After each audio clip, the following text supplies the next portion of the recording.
78వ స్వాతంత్ర దినోత్సవాన్ని పురస్కరించుకుని వికారాబాద్ జిల్లా తాండూరు మున్సిపల్ కార్యాలయంలో 100 ఫీట్లతో ఏర్పాటు చేసిన జాతీయ జెండాను తాండూరు ఎమ్మెల్యే మనోహర్ రెడ్డి ఆవిష్కరించారు. అనంతపురం తాండూరు జూనియర్ కళాశాల మైదానంలో జాతీయ జెండా ఆవిష్కరణలో పాల్గొన్న వివిధ పాఠశాలల విద్యార్థులు గౌరవ వందనం స్వీకరించారు.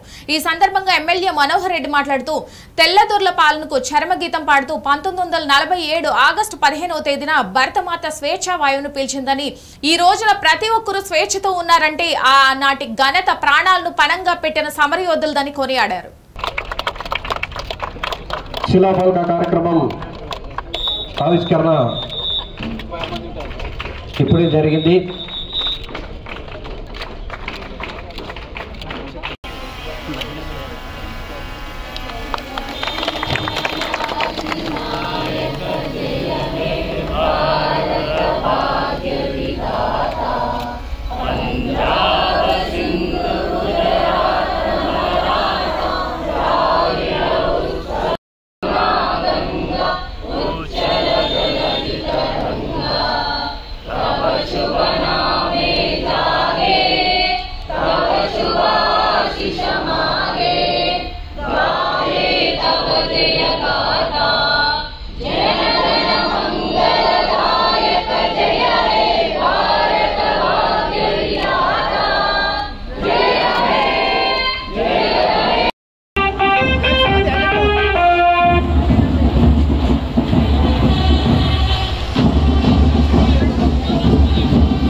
కృష్ణవేణి కాన్సెప్ట్ స్కూల్ విద్యార్థులు ఇక్కడ అందరూ కలిసి